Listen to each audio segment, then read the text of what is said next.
Estamos ao vivo e a cores para o Brasil e para o mundo. Seja bem-vindo, seja bem-vinda à nossa live. Podemos dizer especial porque tem uma vez por ano, né?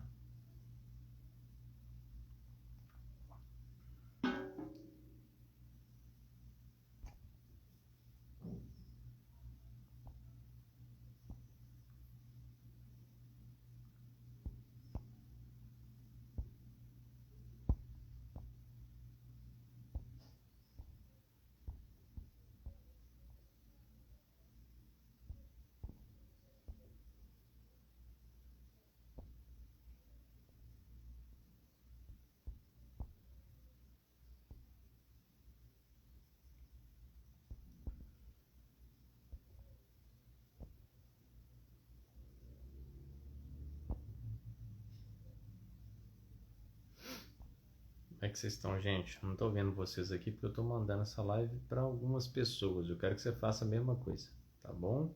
Se tiver alguém aí que você acha que precisa ouvir essa live, de alguma forma vai acrescentar na vida dela, eu quero que você mande aí, tá?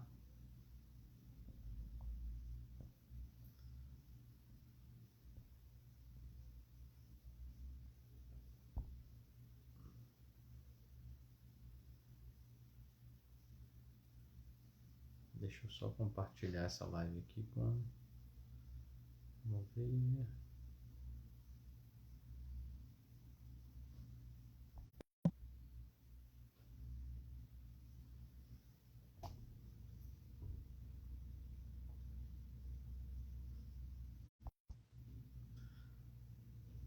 E aí, gente, como é que vocês estão?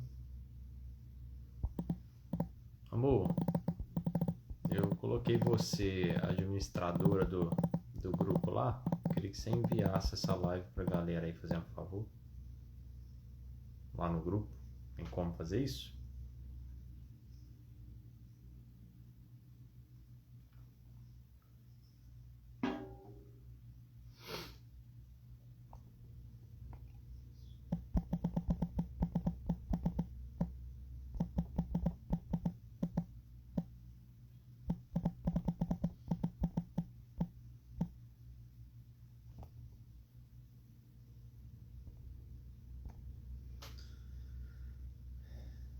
É, eu nem vibro, né? Foi os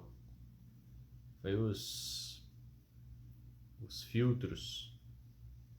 Eu tive que sair da live aqui e entrar pra colocar a Amanda de administrador lá pra mandar o link pra galera. Como é que vocês estão, gente? Aproveitaram bem o carnaval? Descansaram? Como é que vocês estão?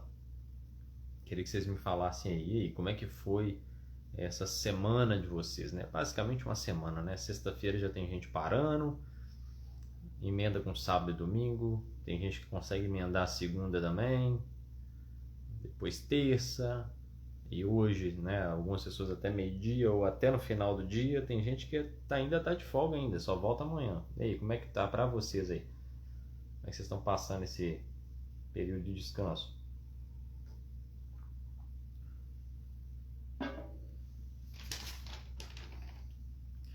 O Bruno falando que tá renovada. Cumprimentar quem está aqui comigo, Edilene, Franciele, vocês estão? Nós vamos falar aqui hoje, olha, cansada, uma falou que está renovada, outra falou que está cansada, tá? Vamos lá. O que eu estou querendo falar com vocês aqui hoje? Eu quero que vocês prestem bastante atenção nessa live, porque é uma live profunda, tá? Eu não vou trazer aqui para vocês, digamos, coisas tão práticas, por mais que tenha no final aqui algumas ações práticas para vocês começarem a fazer, mas eu queria que vocês abrissem o coração de vocês para essa live de hoje, que é muito importante. Por quê? Quando se passa um feriado como esse, não sei se vocês repararam, né? Que eu coloquei naquele story, e eu fui fazendo isso durante um tempo, eu fui postando aquela imagem daquela casa destruída. Algumas de vocês comentaram nessa caixinha, outras apenas viram a resposta dessa caixinha. Eu não sei se todo mundo percebeu que eu postei mais ou menos umas 3, 4 vezes aquela imagem. A imagem de uma casa destruída. A imagem de uma casa totalmente em ruínas.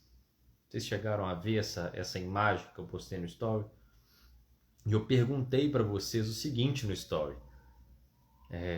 Eu coloquei uma caixinha escrito Carnaval.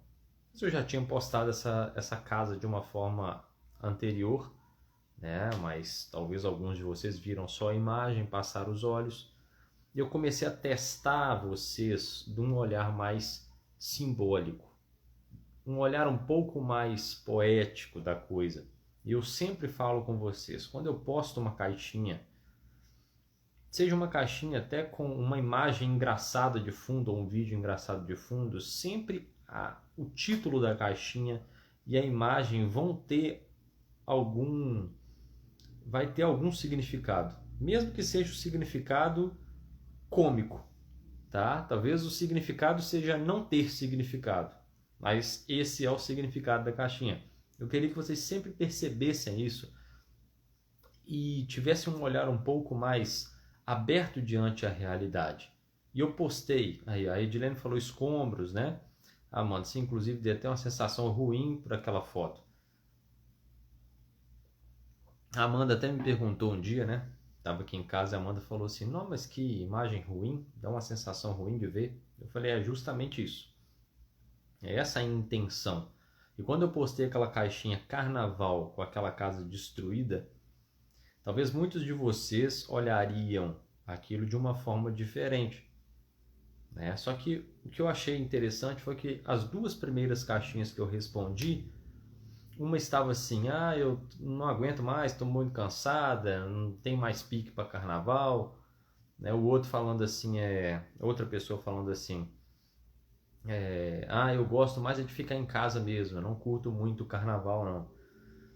Tudo bem, né? A caixinha às vezes é para esses diálogos e não tem problema você às vezes falar alguma coisa ali, né? E eu te responder, e às vezes é só uma caixinha de alguma forma cômica, uma caixinha mais simples, uma caixinha mais leve. Só que aquele olhar ali era o que eu estava esperando de vocês. Olhar para aquela imagem e aquela imagem trazer uma sensação para vocês do que realmente é o carnaval. Talvez nenhuma de vocês aqui vão a carnaval, vão à folia, tá? Só que isso não importa. É que é o seguinte, simbolicamente, algumas pessoas vivem de uma forma como se estivesse um carnaval. Pessoas que esperam dia após dia que a sua vida seja uma folia, que a sua vida seja a cada dia esse brilho de purpurina carnavalesca, essa escola de samba e essa Sapucaí eterna. Algumas pessoas acreditam piamente que viver assim é a forma mais bela de ser feliz. Davi, mas eu não quero isso, eu quero o sossego da minha casa e tal. Você ainda não está entendendo o que eu estou dizendo. Algumas pessoas são caseiras, algumas pessoas não gostam de barulho, algumas pessoas querem estar em casa, mas mesmo assim a busca delas permanece sendo um carnaval simbólico. E buscar isso é de alguma forma uma vida vazia e triste. Porque no final das contas, o que é de fato o carnaval? O carnaval é uma semana onde as pessoas se entregam de fato a tudo quanto é ação maligna, uma ação carnal, uma ação que de alguma forma te distancia da sua verdadeira essência. E no final das contas, o que acontece ao se passar milhões de pessoas? Eu quero que vocês imaginem essa cena. Imaginem aquele sambódromo, aquela Sapucaí onde passam-se milhões de pessoas, onde pessoas beijam a boca de outras 1000 pessoas, que pessoas fazem coisas ali que vocês, né, que eu mesmo nem imagino que possa acontecer ali. E é uso de droga, e é pessoas que ficam com 2, 3, 4, 5 pessoas, e é pessoas que batem, brigam com pessoas, que ali de alguma forma é um local que aparenta uma certa alegria, mas que no fundo disfarça uma vida 100% vazia. Eu queria que vocês imaginassem essa cena dessa Sapucaí agora. E vocês conseguem perceber algumas pessoas que parecem até mesmo estar esbanjando, milhões de pessoas esbanjando uma certa alegria. Só que aí depois você percebe, e eu quero que vocês imaginem essa cena agora. Vocês percebem um varredor de rua, um lixeiro, ele varrendo aquela Sapucaí sozinho, varrendo aquela serpentina, aquela rua com um pouco de água, barro, pegadas de algumas pessoas, ali talvez ainda um cheiro talvez da droga misturada com o perfume de algumas pessoas, ali talvez alguns fios de cabelo de algumas pessoas que andaram, dançaram e andaram por ali. Mas no final das contas você vê apenas aquele lixeiro varrendo aquele restante da serpentina e do lixo e jogando fora toda aquela lama, todo aquele lixo. E você percebe de alguma forma aquele vazio. Você percebe que no final do desfile há apenas um vazio. Uma desesperança. Percebe o significado desse dia hoje, independente, essa live aqui é o que eu estou te falando, independente, né, isso não é uma live para católicos, não é uma live que é para umbandistas, para espíritas, para testemunhas de Jeová, para assembleianos, para adventistas, nada disso. Essa é uma live que de alguma forma é para você entender o que é a vida do ser humano de uma forma mais profunda. Porque já imaginou se a sua vida fosse 365, 366 dias de carnaval e folia? O que seria da sua vida se a sua vida fosse 100% carnaval? De alguma forma não haveria redenção. Haveria apenas um lixeiro que passa recolhendo o seu lixo diário. Que vida vazia é essa?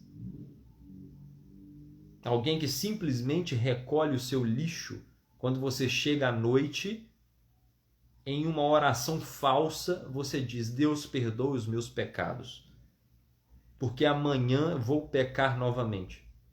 Amanhã, novamente, a minha vida será um novo carnaval. Só que, como a minha alma de alguma forma ainda me incomoda, não sei por quanto tempo, eu peço, oro de uma forma falseada e eu olho para Deus como um certo lixeiro na Sapucaí. Alguém que não tem muito valor, que não recebe um salário digno, uma pessoa que você passa e muitas vezes não cumprimenta, que você olha e sente o cheiro nela e o cheiro é ruim, você quer se afastar. Não é assim que é um lixeiro? Não é assim mais ou menos que é um lixeiro? O lixeiro é aquela pessoa que você até cumprimenta às vezes, mas normalmente ela está varrendo, você se afasta para a poeira não pegar em você. O lixo, o cheiro está muito forte, você tampa o nariz e sai de perto. Algumas pessoas olham a Deus simplesmente como um lixeiro para limpar o seu carnaval diário. Davi, mas eu nunca pisei no Sapucaí, você não precisa pisar. É sobre isso que eu estou falando aqui hoje. porque eu também não sou católico para comemorar a quarta-feira de cinzas.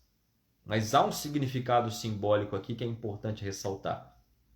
É necessário as cinzas para que de alguma forma interrompa esse carnaval eterno que existe na sua vida. É necessário que tenhamos na nossa vida, eu repito, uma quarta-feira de cinzas para eliminar o carnaval eterno que existe na nossa vida. Para que possamos olhar de fato a Deus não somente como o lixeiro que tira o nosso lixo e que amanhã estaremos aqui novamente para descumprir, para sujar toda a Sapucaí novamente.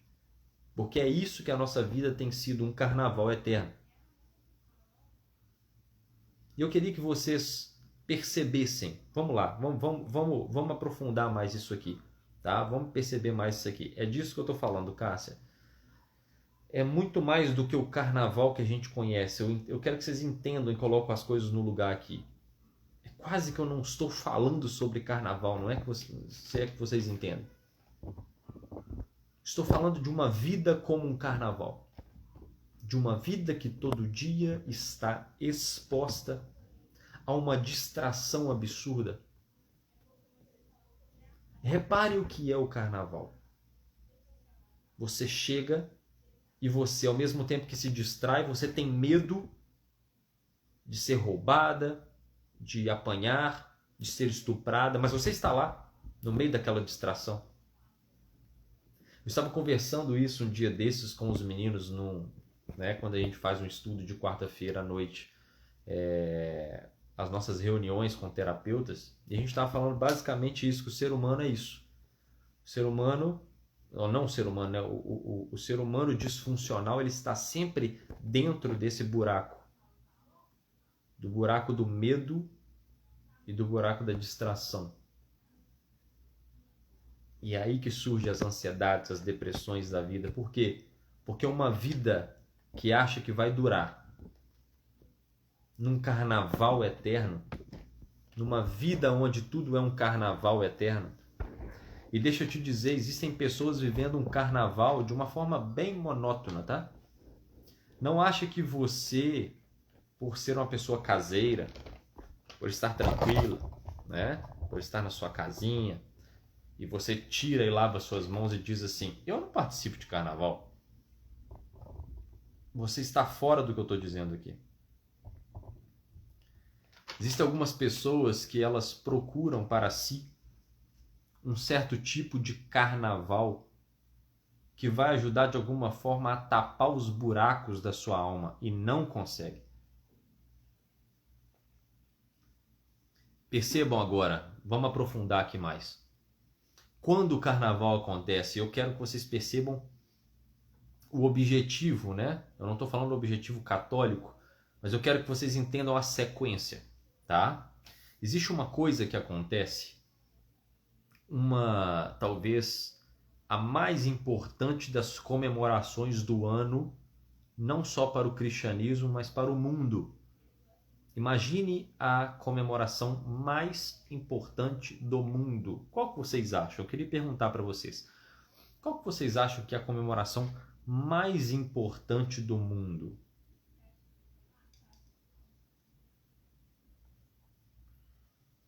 Vamos lá. Queria saber de vocês. Ver se vocês conseguem lembrar ou acertar.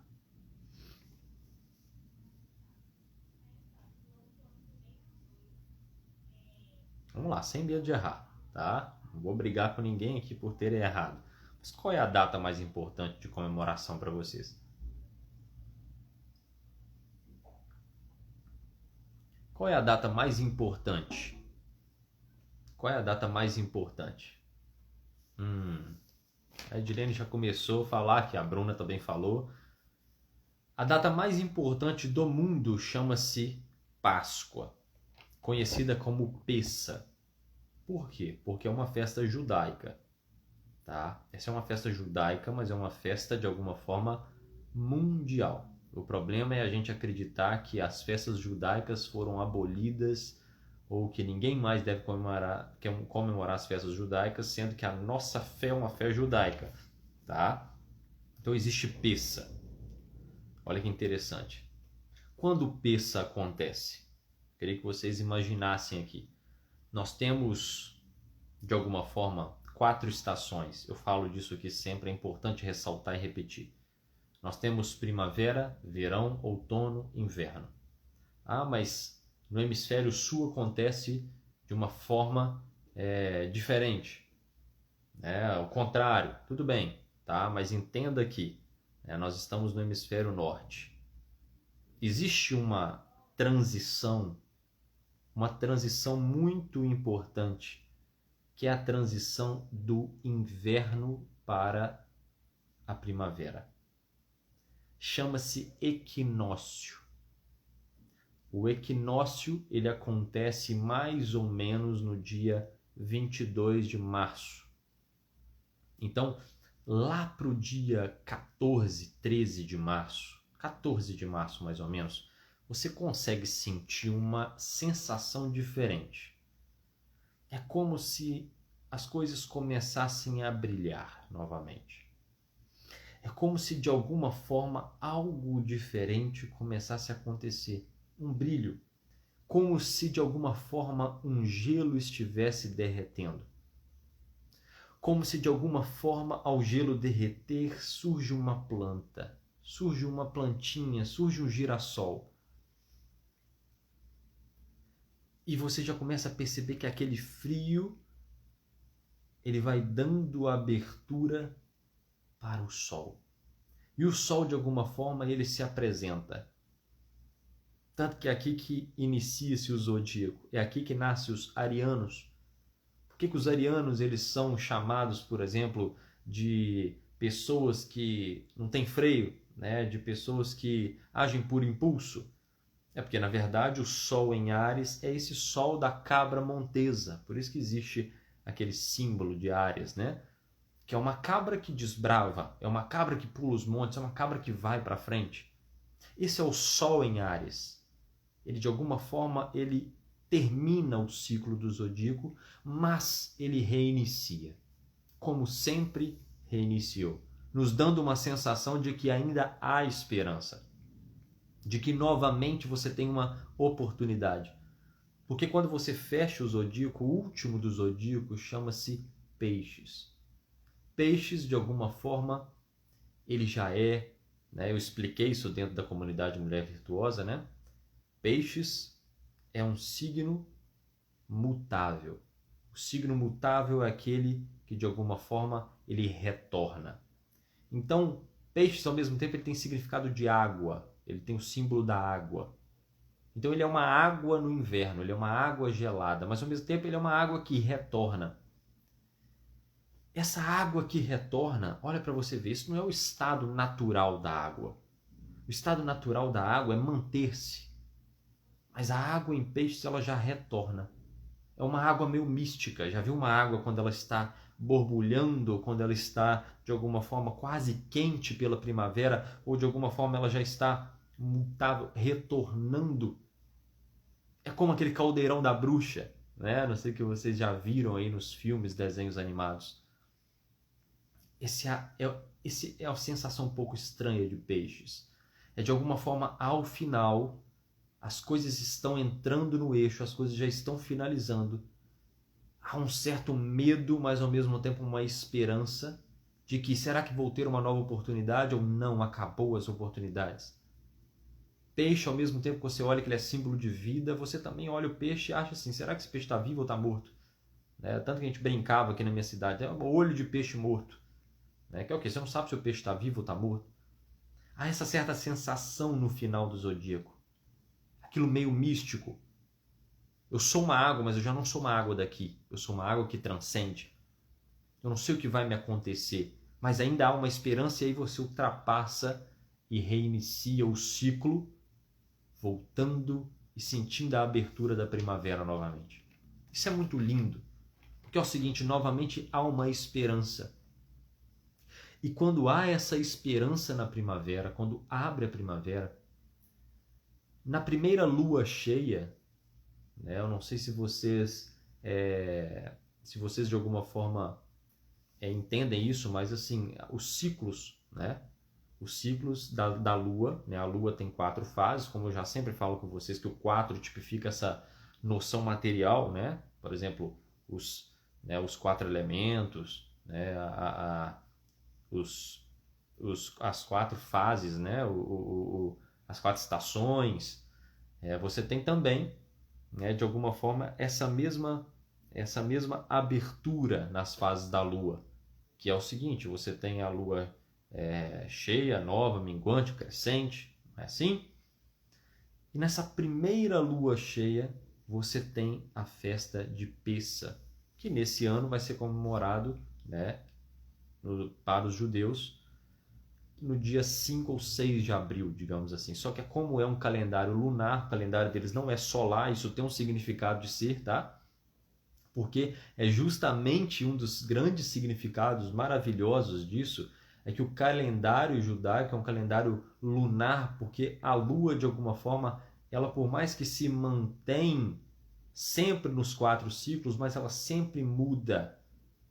Não é como o sol ele não muda, o sol ele está ali, talvez mais intenso, menos intenso, mas não existe um sol diferente. Mas existem luas diferentes, dizendo assim, há uma oportunidade.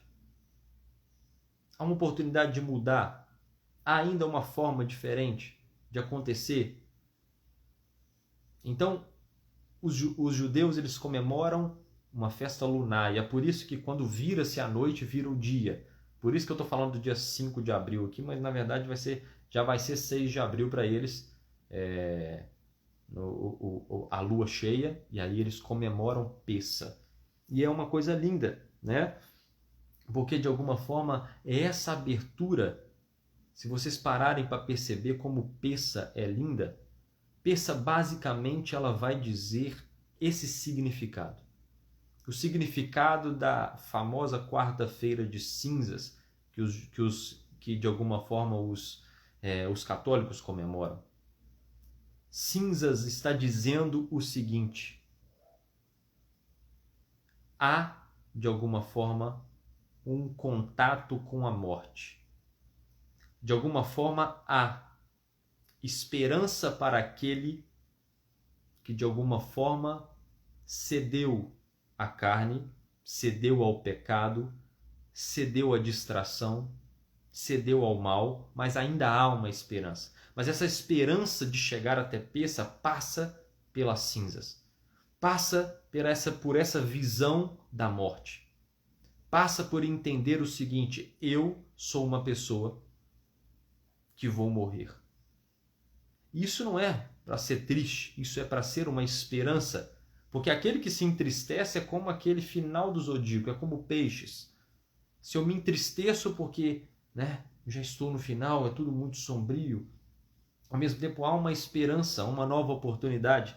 Então, repara que na alquimia, olha que interessante, falando de cinzas, na alquimia você tinha o símbolo que eles chamavam de nigredo, albedo e rubedo. O que queriam dizer com isso? Nigredo, é a fase negra, albedo a fase branca e vermelha, e rubedo a fase vermelha.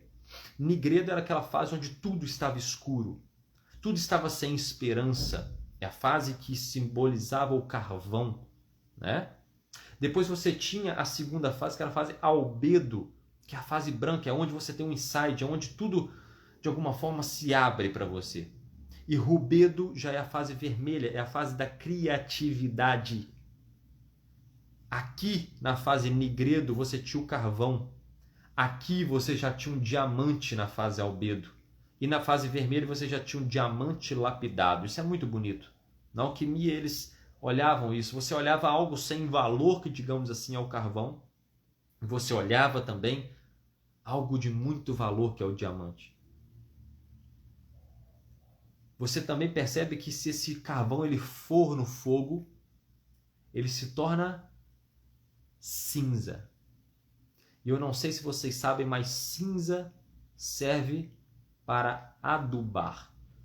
Cinzas são adubo natural. Se você pega a madeira também, você a queima, você coloca no fogo, e a madeira é o símbolo do homem, que ao mesmo tempo que ela pode se tornar um diamante, ela pode às vezes se tornar uma árvore, né? O carvão se tornar um diamante, a árvore se tornar, a madeira se tornar uma bela árvore, ela ao passar no fogo, ela ainda assim tem uma utilidade, mas é sofrido. Se você olhar o carvão, se você olhar a madeira, ela vai se queimando, ela vai sendo ateada ao fogo até que ela se torna cinza. E ali você vê uma espécie de morte. Isso é a quarta-feira de cinzas. São pessoas sendo passadas pelo fogo, e a partir de ao passar nesse fogo, elas olham se de fato eu fui aprovada ou reprovada. Eu quero que você olhe para a sua vida hoje e perceba, ao passar no fogo, ao passar neste momento agora, eu vou ser aprovada ou vou ser reprovada? E se eu fui reprovada, eu preciso retificar a minha história. Eu preciso agora rabiscar aquilo que já foi escrito e escrever uma nova história. Para que agora, quando a lua voltar a virar e chegar o ano que vem, eu não passe por um novo carnaval, por uma nova vida de carnaval e precise novamente passar por isso. Mas de fato eu quero agora a minha vida transformada. Eu quero uma vida diferente. Olha o que Pessa significa. Pessa é lindo, porque Pessa é, para os cristãos, a ressurreição de Cristo. Para os judeus significa passagem. Passagem de quê? O povo ficou 400 anos preso no Egito. Repara que o 4, quando ele soma aí, novamente ele vai ter vários significados. Você pega, por exemplo, quanto tempo o povo ficou rodando ali após sair do Egito? 40 anos, né? Jesus ficou quanto tempo ali no Monte das Oliveiras orando, sendo tentado? 40 dias. Quanto tempo demora uma gestação aproximadamente? 40 semanas. Percebe que semanas não é uma contada assim, 9 meses, né? Não, 40 semanas é porque é lunar. Percebe? O nascimento também é um calendário lunar. Percebe? Então, o 4 de alguma forma tem sempre esse número forte, essa questão dessa dimensão material que vai de alguma forma nos mostrando que está tudo ligado, está tudo conectado. E para os cristãos, estando ou não cristãos ou judeus, de alguma forma há uma passagem. Percebe? Porque se você olhar no olhar cristão, há uma ressurreição do Cristo, mas não há ressurreição do Cristo sem a passagem. Porque justamente Cristo morreu ali naquele período da Páscoa. E tiveram que fazer tudo apressadamente. Um dia eu posso comentar com você sobre essa Páscoa aqui. Foi tão simbólico que Jesus não podia morrer na Páscoa, então eles tinham que matar Jesus antes da Páscoa, por isso que foi tudo feito às pressas. E ao mesmo tempo, pelo fato de terem feito às pressas, se cumpriu tudo que o Messias deveria passar. Que todo o texto, né, dos profetas anteriores, que os próprios judeus, né, ratificam, eles dizem já simbolicamente sobre o Messias. É uma coisa linda. E essa passagem era feita de uma maneira muito interessante. Porque quando houve as 10 pragas, Deus falou, vai passar o anjo da morte hoje. Olha a morte novamente. Olha as cinzas novamente. Vocês vão ser passados no fogo. O anjo da morte vai vir. E eu quero ver se essas madeiras, se esses carvões se tornarão de fato adubo para uma comunidade, para uma nova sociedade que vai ser montada a partir daqui na Canaã prometida. Mas para isso eu preciso que vocês passem o sangue vermelho nas vergas e umbral das portas. Para que o anjo olhe a casa de vocês e passe. Porque essa casa aqui é uma casa de gente que serve a Deus. E eles falaram assim, vocês vão comer apressadamente. Há uma certa pressa para a saída. Você precisa ter pressa para a saída. Tem gente que ama demais esse mundo aqui. E o fato de amar demais isso aqui é que cria em você um sentimento de ansiedade e depressão. Eu amo tanto isso, eu amo tanto o meu salário, eu amo tanto o meu dinheiro, eu amo tanto o meu trabalho, eu amo tanto minha esposa, meu esposo, eu amo... Não estou falando para você não amar sua esposa, né? Diferente do dinheiro. Eu amo tanto esse mundo aqui que tudo que me é de alguma forma tirado ou de alguma forma é absorvido, é mudado, eu fico extremamente ansioso e ansiosa. Por quê? Porque a minha visão não está no transcendente. A minha visão está aqui. As pessoas do Egito queriam simplesmente isso. As pessoas do Egito queriam estar ali no Egito e aproveitar tudo que ele tinha. Mas o povo de Israel precisava passar.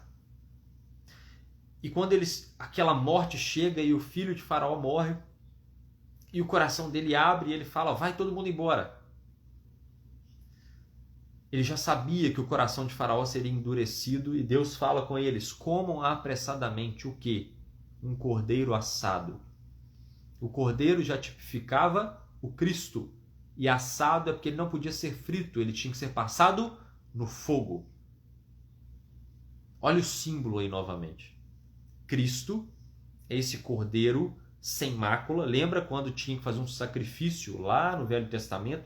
Precisava de um cordeiro novo, sem mácula, sem doença, sem defeito. Ninguém podia morrer por nós, a não ser alguém sem defeito, sem mácula. E ele morreu. E esse cordeiro foi passado no fogo. Um cordeiro inocente passado no fogo. Olha que bonito. Um cordeiro de até 3 anos. Quanto tempo que é o ministério de Cristo aqui? 3 anos. Esse cordeiro passado no fogo eu ainda tinha que comer com que? Com pães asmos.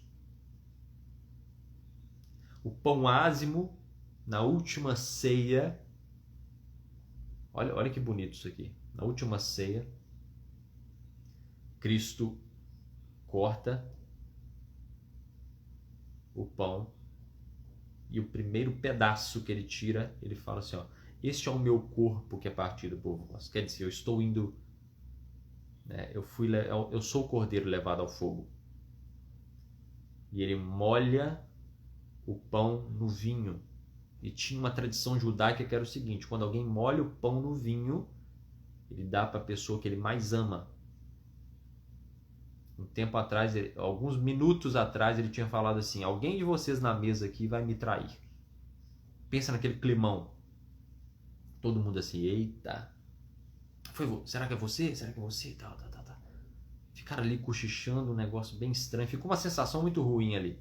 Ele falou, algum de vocês vai me trair. Minutos depois, Jesus corta o pão, molha no vinho e dá para a pessoa que ele mais amava, que era o símbolo daquele pão molhado no vinho. Por quê? Porque o pão é o meu corpo, o vinho é o meu sangue. E ele dá para Judas. Ele entrega para Judas, justamente aquele que iria traí-lo. Quer dizer, eu sei que você vai me trair, mas há ainda a redenção, há ainda a oportunidade. Por isso, nós não podemos falar assim, Judas não teve oportunidade. Teve. Ele podia ter decidido não fazer ali. Eu vi o Cristo falou comigo que o corpo dele será dado por nós, o sangue dele será dado por nós. Quer dizer, a salvação está na minha frente. A salvação está na minha frente e ele diz, eu te amo, eu te perdoo, a redenção está aqui. E quando ele mesmo assim decide sair, Cristo vira e fala com ele assim, aquilo que você vai fazer, faça depressa. E naquele momento, o próprio Satanás entra no corpo de Judas e ali acabou. Porque há a permissão. Ele vira para Judas e fala, aquilo que você tem que fazer, faça depressa. E Judas vai, possuído. E aí acabou. Ele se entrega totalmente. Aquilo que você tem que fazer, faça depressa. Lembra da pressa da Páscoa? Tudo ali tinha que ter sido feito depressa, porque o Cristo precisava morrer antes, né? Ele precisava morrer muito próximo à Páscoa. Porque ele era o Cordeiro. Ele era o Cordeiro. Então, olha que bonito isso, né? Essa é uma certa... Esse cordeiro assado no fogo, o pão ázimo é um pão sem fermento. É um pão que é o seguinte, eu não coloco ideias minhas, né? Tava lá, né, vendo aí uma galera aí, não vou citar nome aqui, que de dia tava lá dançando carnaval e pulando no shopping, E à noite estava lá adorando a Deus. Mas como assim? Que maluquice é essa? Sem nenhum pingo de arrependimento. Ah, Davi, mas você está condenando, você está julgando as pessoas. Não, não é julgando. Às vezes é falta de conhecimento. Por quê? Porque nunca tiveram, de fato, profundidade. Isso é culpa dos líderes. Porque eles sim têm que ter revelação suficiente para falar o seguinte: cara, isso precisa ser separado. O povo de Deus não tinha pão com fermento. Não tinha pão com carnaval. Não tinha assim, vou para a igreja, mas danço uma dancinha de carnaval na folia, tá tudo bem. Não, é sem fermento. É sem coisinha de fora. É o pão seco. Ah, eu sei que é difícil. Ah, mas eu quero comer aquele pão fofinho. É, o pão fácil, né? O pão fácil, o pão que eu posso ir ali no carnaval, dançar e depois eu vou e peço perdão a Deus e fico sem comer uma coisa que eu gosto. De quaresma, tá pronto. Tô bem. Esse é o pão fofinho. Mas não era esse pão que tinha em Peça. Era cordeiro assado no fogo. Se vocês lerem, o cordeiro era assado, então quer dizer, já não fica tão gostoso. E tinha que comer pés e frissuras. O que é isso? Pés e as tripas. Você tinha que comer o cordeiro inteiro. Não podia sobrar nada. Imagina. E você ainda tinha que comer o pão ázimo, que é o quê? É o pão sem fermento. É o pão sem coisinha de fora. É o pão sem máscarazinha de carnaval. É um pão sem culto, sem show. É uma coisa às vezes um pouco mais chata, mas ao mesmo tempo mais profunda. É um pão que você vai comer, ele não é bonito, ele é fino. Ele às vezes é meio duro de comer. E você ainda comia aquilo com... Não é só o cordeiro, não é só o pão. Tinha ervas amargosas. Ervas amargosas, que é o seguinte, é o amargo do que vai acontecer com Cristo. É de alguma forma mostrando quem era ele e o que ele iria passar. O que ele iria passar não era doce, não era gostoso, não era fácil. Ele ia ser passado no fogo. O corpo dele ia ser partido. Porque o corpo dele não se fermentou com as coisas de fora, ele se manteve puro. E ele passou as suas dores, que são as ervas amargosas. Esse tipo de vida não é uma vida muito fácil de você seguir, mas é assim que tem que ser. Por isso que quase ninguém se fala desse simbolismo das cinzas. Eu preciso me tornar um adubo, já chega de ser aquela pessoa que se distrai numa vida de carnaval eterno. Eu preciso de alguma forma transformar a minha vida. Eu preciso morrer para mim mesmo. Eu preciso morrer para mim mesmo. E como que eu faço isso? Tem uma forma muito interessante aqui para já falar com vocês, né? Vocês agora, alguns católicos, outros não católicos, judeus, tem um judeu aqui que me assiste, tem adventista que me assiste, tem assembleano, tem agnóstico, tem de tudo aqui. Isso aqui é só o simbolismo que eu estou passando para vocês. De fato, do que é cinzas. Quarta-feira de cinzas deveria ser: eu morro para mim mesmo e eu não quero voltar. Eu não quero fazer isso de novo. Não pode ter no seu calendário as duas coisas sempre, porque não há transformação. Você será Judas. Você será uma pessoa que sempre, todo ano, você se dá ao carnaval e depois quer pedir perdão. Que perdão falso é esse? Que pedido de perdão falso é esse? O erro tem que ser um acidente. Você quer sofrer um acidente 2 vezes? Então, todo erro que nós cometemos deve ser um acidente. E existem formas de você fazer isso, porque sem elas você não consegue. Ah, Davi, então tem 3 coisas que sem elas eu não consigo? Sim.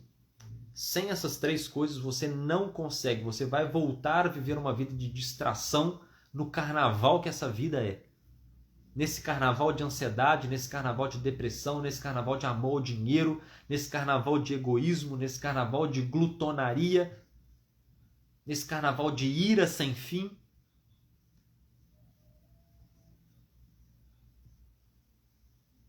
Existem 3 coisas: jejum, esmola e oração. Eu quero trabalhar um pouquinho com vocês isso aqui. Tá? Por quê? Porque a intenção de alguma forma dele é mortificar a sua carne. O segundo é educar os seus olhos. E o terceiro é diminuir a sua soberba. Quero que vocês anotem isso. O jejum, qual é o objetivo do jejum? O objetivo do jejum é mortificar a sua carne. Anote isso. O objetivo do jejum é mortificar a carne. Se você não faz jejum, como que você vai lidar com esse certo carnaval na sua vida? A esmola é para educar os seus olhos. E a oração é para diminuir a tua soberba. Sem essas 3 coisas você não consegue. E cá para nós, tem que ser nessa ordem. Tá bom? Se você não faz jejum, se você não dá esmola, não adianta orar. Eu falei uma coisa aqui que talvez deve doer no ouvido de alguns, mas é a mais pura verdade. Não há vida de oração sem que você se disponha, se predisponha a uma vida de jejum e uma vida de esmola. Estão entendendo? Porque um mortifica a tua carne, outro educa os teus olhos, e é só assim que você vai conseguir ter uma vida de oração. Por quê? Porque o jejum tem a ver com a educação própria, educação sua, acima de tudo. Tá? Eu vou falar um pouco sobre cada um deles aqui. Mas o jejum ele tem esse certo pedido de educação pessoal. A esmola, de alguma forma, ela vai ter mais a ver com o outro.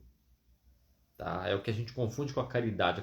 A caridade é mais ampla. E um dos tipos de caridade chama-se esmola. Então, quando eu falo de esmola, é de alguma forma dar comida, dar dinheiro para o mendigo mesmo.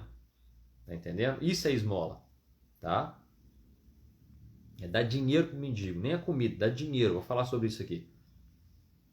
E a última tem a ver com a minha relação com Deus. Tá? Até São Bernardo, né? São Bernardo de Corleone, ele fala sobre essa analogia dessas 3 coisas, como se fosse o peregrino no jejum, né? O morto na esmola e ressuscitado na oração. Tá? Então eu posso até comentar um pouco para vocês com isso sobre vocês aqui, tá bom? Comentar com vocês sobre isso, tá? Estou embolando nas palavras aqui. Entenderam até aqui o que eu estou falando com vocês? Então é o seguinte, Davi, a partir de agora eu quero dar um basta nessa vida de carnaval minha. Eu quero de fato ter uma vida espiritual concreta. De fato eu quero que minha vida agora mude. Eu quero sair agora eu quero que essa primavera seja uma nova esperança para mim mesmo.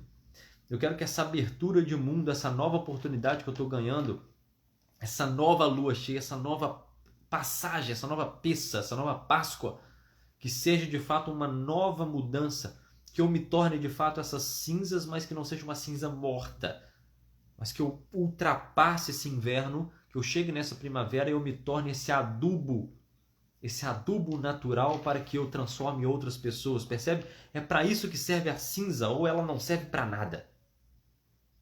Se eu sou um carvão que de fato, uma madeira de fato que fui queimada, que fui levada ao fogo, eu preciso me tornar alguém que de alguma forma ultrapasse e me torne adubo. Eu tenho que voltar à vida. Percebe que aqui também é um movimento de morte e ressurreição, mais uma vez tipificando Cristo. Eu, ao ser passado pelo fogo, eu me transformo em cinza, e cinza eu adubo, transformo outras vidas. Se eu não faço isso, eu vou ser passado pelo fogo e não vou ser aprovado. Eu sou morto eternamente. Só existe dois caminhos para você. E olha para você ver que interessante. Vamos lá. A primeira colocação que ele fala, né, a respeito desse jejum, dessa mortificação da carne, que tem a ver mais com você, né? Ele fala que é como se fosse o peregrino. Tenta imaginar um peregrino. O que é um peregrino? Né? O peregrino ele está passando em uma cidade que não é dele. Sei lá, um país que não é dele, um estado que não é dele. Ele está andando por ali, mas ele não se esquece de onde ele veio. Ele não se esquece. Porém, ele tem fome. O peregrino tem fome. Ele sabe de onde ele veio, ele sabe para onde ele tem que ir. Ele está ali peregrinando, não é à toa. Só que ele pode se confundir por conta dessa fome. Ele pode se confundir, às vezes, com uma bela moça que o convida para entrar e comer um bom jantar. Um senhor que o leva, de fato, para comer uma refeição na qual ele nunca comeu na sua pátria. Esse peregrino, ele simplesmente pode se confundir e nunca mais voltar para sua terra. Se vocês lerem o Salmo 137, Saudades da Pátria, vocês vão perceber, eles falam isso: junto aos rios de Babilônia, nos assentamos e choramos, nos lembrando de Sião. Como entoaremos um louvor em terra estranha? O que ele está querendo dizer? Somos peregrinos aqui. Estamos em Babilônia, não é nossa terra. Mas nós nos assentamos e choramos lembrando de Sião. Ali eles não podiam sair. Eram peregrinos que não podiam sair, eram escravos. Aqui não, aqui eu passo. E ele relaciona muito bem isso, né? Essa questão do peregrino, que é o seguinte: eu me confundo, eu estou saindo da minha pátria, estou indo para um outro lugar, talvez com algum objetivo, e ao ser bajulado, ao ter uma certa distração, percebe o carnaval dessa vida? Eu, de alguma forma, eu me perco e não volto. E eu não vou para o lugar onde eu deveria ir. Biblicamente, isso está até escrito lá, ó. Sois peregrinos aqui. O que ele está querendo dizer? Nós não somos daqui. Nós somos de uma outra terra. E quando a gente se perde, a gente faz como peregrino. O peregrino que, de alguma forma, ele deveria estar aqui no mundo para uma função e para poder voltar. Nós se perdemos aqui. Nós não viramos adubo, que é esse o nosso objetivo, se transformar em adubo e voltar. Nós nos perdemos aqui. E uma das ferramentas para a gente não se perder é o jejum, porque repara, o peregrino, se ele tivesse passado, se ele tivesse passando, ele fala assim: não, eu não posso me alimentar, estou em jejum, e ele estivesse sempre em atenção, porque olha que interessante o jejum. O jejum ele é incômodo, né? O jejum ele foi o primeiro pecado, inclusive, foi por quê? Qual foi o primeiro pecado do homem? O homem ele comeu. Então há um significado no comer. Por que hoje vários outros deuses, eles de alguma forma recebem oferendas, e essas oferendas são comidas? Porque há um segredo no comer. Comer o fruto do bem e do mal. O comer é simbólico. Então percebe que o jejum ele tem esse primeiro significado. Se você não faz jejum, você não tem uma vida espiritual completa. O jejum ele é incômodo, tá? Então quer dizer, o jejum ele vai te fazer o seguinte: ele vai desfocar sua atenção de todas as suas outras coisas, suas outras distrações em uma só, que é o quê? Não comer. Sua barriga dói, aí você só pensa naquilo. Já reparou? Se você tiver com fome e sede, você só pensa naquilo.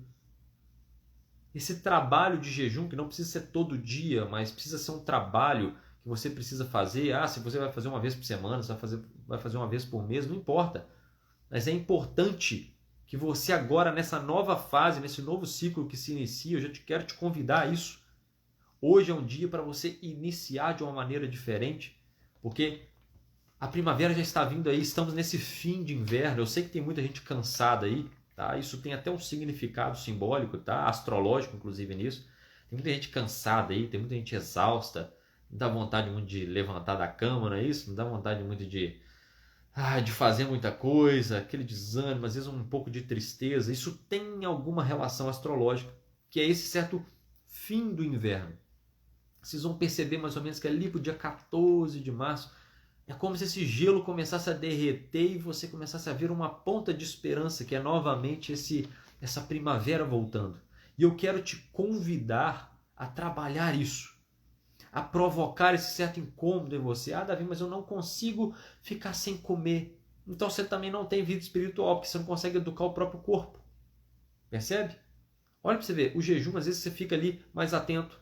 Às vezes você fica mais estressado porque ficou sem comer, então você tem que redobrar a atenção, porque se eu ficar em jejum, eu não posso explodir com a minha esposa que está ali, porque eu estou estressado por conta de jejum. Meu jejum já não vale mais nada, né?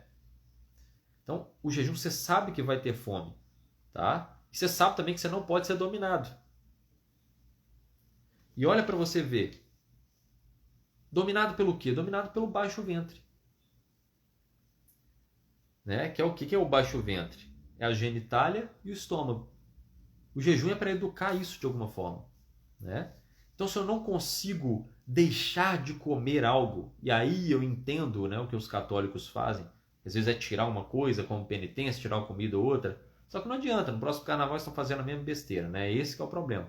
Agora, os católicos de verdade, né, que se dedicam, né, que de alguma forma, mesmo assim, fazem uma penitência, né, mesmo dedicando o ano todo, aí eu entendo. E de alguma forma, eu ainda estou falando só do jejum de comida, tá? Ainda tem o jejum de outras formas, mas vamos focar no jejum de comida primeiramente, que é o jejum verdadeiro aqui. É o seguinte, às vezes o que é uma dieta? É eu, de alguma forma, mostrar o seguinte, eu sou adulto. Adulto o suficiente para poder comer isso, mas não vou comer. Porque mesmo querendo, eu não devo. Os gregos eram muito assim, eles amavam fazer jejum porque isso mostrava para eles que eles eram mais fortes. Estou dominando meu baixo ventre. É o que eu falei aquela vez. Você escuta música de Marília Mendonça o dia todo. Como é que você quer educar o seu baixo ventre? Né? Como que eu quero educar o meu baixo ventre se a única coisa que eu faço é todo dia escutar um bando de música falando sobre chifre, genitália, ou cerveja, barriga, estômago? Todo dia eu estou sendo dominado pelo baixo ventre. Quando você, na verdade, deveria fazer um jejum para que, de fato, você se transformasse, você, de alguma forma, dominasse um pouco mais as suas vontades. Existe também um certo jejum, já não é o jejum mais original, né? Mas é uma forma de fazer isso, é o jejum dos olhos. Né? Porque, de alguma forma, repara, os olhos, eles governam as nossas ações. Né? Então, quer dizer, se os meus olhos estão desordenados, né, eu não tenho tempo para ouvir. Repara, o que é uma pessoa que ouve bem? Ela vê, ela espera e ela escuta. Uma pessoa que estressa facilmente, que já quer debater, que já quer brigar, o que acontece? Ela vê e ela não espera para escutar e aquilo, de fato, adentrar nela, para ela entender e depois discutir. O jejum também vai te ajudar a fazer isso de alguma forma, né? Uma outra coisa que a gente pode ver aqui também, né, é a própria esmola, já no segundo ponto, né? Porque olha para você ver, a esmola, ela me faz trazer ao mendigo uma certa dignidade. E aí eu falo daquelas pessoas, por exemplo, que viram e falam assim com o mendigo: ó, eu vou te dar um dinheiro aqui, mas você não vai comprar droga não, tá? Ó, eu vou comprar comida para você. Se você quiser comida, eu compro. Se você quiser dinheiro, não vou dar, não. O que você está fazendo? Você está tirando a dignidade do mendigo. Se você tira a dignidade do mendigo, você é uma soberba, um soberbo. Você está muito abaixo desse mendigo. E essa esmola não está funcionando para você. É melhor que você não faça. Deixa eu dar uma dica para você. Se você for fazer assim, não faça esmola. Você está perdendo dinheiro. Isso não edifica você, isso empobrece você. Eu não vou dar meu dinheiro para qualquer um, não. Então quer dizer, você está valorizando mais o seu dinheiro do que a transformação dessa pessoa. Não é assim que se faz esmola. Tá? Esmola, tá? É para quebrar aquilo que você, de alguma forma, acredita que é uma certeza absoluta. Eu vou dar esse dinheiro, eu tenho certeza que ele vai comprar comida, senão não dou, né? Olha para você ver, todo mundo que quer uma certeza absoluta é um supersticioso, é uma supersticiosa. Nada na vida é uma certa certeza absoluta, a não ser a verdade. Se você tenta matar a verdade, uma vez eu escutei essa frase, achei incrível. Se você quer matar a verdade, não adianta. Existe uma verdade, daqui 3 dias ela vai nascer de novo. Daqui 3 dias ela vai ressuscitar. Porque Cristo é a verdade. Fora isso, você precisa olhar o seguinte, que de alguma forma, quando você fica tratando tudo com uma certa verdade absoluta na sua vida, você se torna um supersticioso. Vou te dar um exemplo claro aqui. O ciumento. Normalmente o ciumento, ele é supersticioso. Olha para você agora. Se você é ciumento, se você é ciumenta, você normalmente é supersticiosa. Tá? Então, olha para você ver. Fazer esmola, de alguma forma, melhora o ciumento. Tá? É uma técnica terapêutica, inclusive. Tá? Por exemplo, a pessoa é muito ciumenta, você manda ela fazer esmola. Normalmente ela vai ficar com o coração mais contrito, mais amoroso, e ao mesmo tempo, claro, com uma esmola sendo feita da maneira correta. Tá? Uma esmola que, de alguma forma, incomode você. Não é aquela esmola assim que, sobrou aqui, isso aqui nem vai me fazer falta, tô chorando. Uma esmola que de fato mude você, né? Que mude um pouco a vida da pessoa, a realidade da pessoa. Você vai perceber que normalmente isso vai educar um pouco esse estímulo ciumento. Porque o ciúme eu quero uma verdade absoluta, que ninguém faça aquilo que eu não quero que ela faça. Então, de alguma forma, eu começo a domar aqui os meus comportamentos. Percebe? Então aí é uma dica para os ciumentos, para ciumentas, tá? Normalmente mulher é mais ciumenta que homem. Tá? Normalmente, tá bom? Tem educação dos sentidos, obviamente. Você pode treinar a partir de agora, né? Que é o seguinte, é o que eu estou ouvindo. Eu posso agora colocar isso como um certo desafio agora, né? Eu não sou católico, eu também não sou. Mas você pode fazer essa certa quaresma como um tipo de desafio, né? Que é o seguinte, agora eu vou educar os meus ouvidos, o que eu estou escutando, as ações, o que eu estou fazendo. Eu vou parar de ter algumas ações ruins que eu estou tendo, né? Eu preciso de alguma forma fazer um certo jejum das minhas vontades. Que é o seguinte, cara, não é tudo que eu quero que eu vou fazer. A dieta é uma ótima coisa para você fazer aqui. Se as suas de alguma forma vontades estão sempre fazendo, você está sempre fazendo coisa ruim, você não consegue educar isso, comece a colocar hoje como um certo desafio para você, fazer certo jejum da sua vontade. E é aqui que eu falo, né? Abre mão de alguma coisa que antes você está fazendo, fica pelo menos esse tempo sem fazer. Normalmente, quem é inteligente, quem é bom, quem começa a ver isso com certo significado, depois de 40 dias ele não vai querer voltar com tudo. Né? Que tem gente que fica assim, né? Não vejo a hora dessa quaresma acabar para eu poder fazer isso. Não entendeu nada. Não está tendo transformação nenhuma nesse sentido. Entendeu? E tem a última ação, que é a soberba. Né? O que é a soberba? Eu me coloco no lugar de Deus. Por isso que ele é o pior dos pecados. Né? Então, a oração, a oração ela não depende de comida, né? E nem de dinheiro. Então, quer dizer, ela não depende de alguma forma nem do jejum, né? Nem da comida, nem do dinheiro da esmola, né? Mas ela ganha asas através do jejum e esmola. É através do jejum e esmola, eu coloco a asa do jejum, a asa da esmola, é que essa oração minha ganha voo. Então, se sua oração tiver sem asas, né? Ela vai ser como se fosse um pedido para um primo, um pedido para o seu filho, vai ser um pedido de cima para baixo, vai ser um pedido sem humildade, vai ser um pedido soberbo. A sua oração não passa do teto. Algumas vezes a gente faz orações assim. Eu falei isso ontem com Deus, falei assim, Deus, estou voltando a fazer orações soberbas. Estou voltando a fazer orações que não passam do teto. Orações sem asas, orações sem jejum, sem esmola.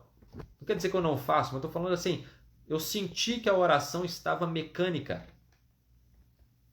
É como se eu estivesse orando de cima para baixo. Não há o modelo confessional.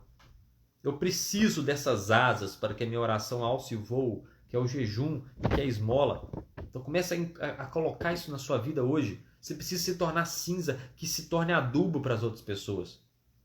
Existem 3 tipos de orações, inclusive. Então, quer dizer, eu estou falando de jejum, esmola e oração. E dentro da oração, mais 3 modelos, que é pedir, agradecer e confessar. Você precisa saber fazer as 3. Eu não só fico pedindo para Deus todo dia. Eu quero um emprego. Não tem problema, isso é um ótimo pedido, tá? Eu quero um emprego, eu quero casar, Pode pedir, não tem problema. Só que você tem que aprender também a agradecer a Deus. Deus, obrigado por mais um dia, obrigado por este alimento, obrigado pela minha família, obrigado por... Né? Agradece. E também existe o pedido de confissão, que é totalmente diferente, né? O pedido de confissão é o quê? É eu, de alguma forma, pedir a Deus o seguinte: Deus, tem misericórdia, eu pequei contra ti, errei nisso e nisso, eu falo com detalhes. E eu não quero mais errar nisso. E eu levanto limpo, alvo como a neve. Porque Deus de fato ainda tem misericórdia. Nós não somos Judas ainda. Eu espero que nenhum de vocês se torne.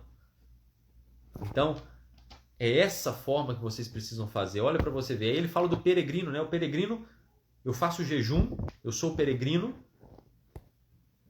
E eu olho o seguinte: não, eu não posso me distrair com a comida gostosa, com o alento das pessoas, com a cama que me deram para dormir, com a água que me deram para tomar. Não, eu sei para onde eu estou indo. O morto, olha para você ver, o morto já é a questão da esmola. É o seguinte: o morto não fala, o morto não vê, o morto não escuta, o morto não pega, né? O morto não cheira, né? O morto apenas ele atravessa. O morto é o ponto zero, é a transição. É o fogo, é o cordeiro sendo passado no fogo, é a madeira, é o carvão sendo passado no fogo. Mas essa passagem da vida terrena para a vida transcendente depende desse movimento de morte. Não há ressurreição sem a morte. Percebe? Você precisa nascer de novo, Nicodemos. Nascer na água e no Espírito. Como é que eu vou morrer, nascer de novo? Você precisa de uma transformação, Nicodemos. Já leram essa passagem? É a mesma coisa. Para que você, de fato, possa passar pela terceira fase, que é a fase da oração, da ressurreição. Então, é o peregrino, o morto e o ressuscitado, né? Já não há mais pecado no ressuscitado. O corpo é transformado, né? Você venceu a morte. Aliás, não foi você que venceu a morte, digamos assim. Você precisou da misericórdia de alguém que venceu a morte primeiro. Olha que lindo isso. Então, eu sou o caminho, a verdade e a vida. Então, quer dizer, você precisou andar em um caminho que te levou a uma verdade que é una e que te trouxe vida. Caminho, verdade, vida. Você conheceu no meio desse caminho uma verdade, e esse caminho foi ele mesmo que te trouxe, e você conheceu essa verdade que é ele mesmo, que vai te levar à vida que é ele mesmo. Não é possível encontrar a verdade sem andar no caminho que é Cristo. Ele é a verdade. Se você tentar matar a verdade, ela vai ressuscitar 3 dias, trazendo vida. É assim que funciona. Então, esse movimento de cinzas, mesmo você sendo católico, não entenda isso. Esse movimento precisa gerar dentro de você uma transformação, tá? E aqui eu já quero fazer uma convocação para vocês. Davi, eu quero esse movimento. Eu quero atravessar novamente esse inverno. Eu quero essa nova primavera, essa nova oportunidade. Eu quero ver as plantas nascerem. Eu quero ver o gelo derreter. Eu quero ver essa nova lua cheia, essa nova oportunidade de passagem. Eu quero comer esse pão asmo, eu sei que é ruim. Eu quero comer essa erva amargosa, eu sei que é ruim. Mas eu quero, né, me alimentar desse cordeiro sendo passado no fogo. Eu quero me tornar de fato essa cinza que aduba o jardim de outras pessoas. Eu quero ser essa pessoa. Então, se você quer isso, eu quero te convocar, tá? Eu não vou fazer isso agora mesmo, tá? Mas eu já quero abrir para vocês aqui em primeira mão que o desafio 21 dias de leveza vai voltar, tá? E ele vai voltar justamente nessa época onde as flores começam a brotar. Tudo foi pensado, tudo foi simbólico. Eu vou entregar para vocês um conteúdo, mas não vai ser um conteúdo gratuito, tá? Porque eu já fiz esse teste, já entreguei, vi que deu certo, muita gente gostou, tá? Só que são coisas que demandam tempo. Eu vou fazer um desafio muito mais completo, Eu vou aparecer para vocês em vídeo, eu vou conversar com vocês, eu vou entregar conteúdo todo dia, tá? Vai ser um desafio muito mais difícil, vai ser um desafio que vai demandar tarefas durante o dia, não vai ser só tarefas no fim, no início do dia, vai ser tarefas durante o dia, que vai melhorar vocês, vai melhorar o humor de vocês, vai melhorar a alegria de vocês, vai melhorar a disposição, vai melhorar essa vida espiritual, vocês vão se tornar de fato essa cinza que não é jogada no fogo e não serve para nada e joga fora, vai ser cinza que vira adubo. Se vocês querem viver essa cinza que vira adubo, tá? Vocês vão precisar entrar nesse desafio. Esse desafio vai acontecer em meados, mais ou menos, do dia 13 de março, tá? Mas não vai ser gratuito. Não posso fazer isso gratuito, porque vai exigir uma dedicação minha. Não vou falar valores agora, tá? Mas eu quero que vocês se preparem e convidem pessoas, tá? Convidem pessoas para que estejam comigo nesse desafio, tá? 21 dias de leveza, que vai ser o desafio 21 dias de leveza 2.0, tá? Então, mas eu queria que agora, com esse conteúdo que vocês tiveram, eu vou deixar essa live salva, compartilha com outra pessoa e vocês assistam de novo, anotem isso que eu falei com vocês, coloquem isso em prática, tá? Comece a colocar isso em prática agora. Vocês estão nessa transição já, vocês já estão nessa transição, o inverno está acabando, vai começar uma certa primavera na sua vida. Aproveite essa oportunidade. Tá? Aproveita essa oportunidade de fazer diferente, de abandonar esse carnaval eterno que está sendo a sua vida, de distração, de ansiedade, de tristeza, de vazio. De alguma forma, confronte essa morte e trabalhe, né, nessa ressurreição, passado pelo fogo, virando adubo na vida de outras pessoas. É isso que de fato é uma vida feliz, genuinamente. Tá? Eu quero convocar vocês a isso. Tá? E nós vamos nos falando aí durante a semana. Tá bom? Fique com Deus, um abraço. Tamo junto e até a próxima, se Deus quiser.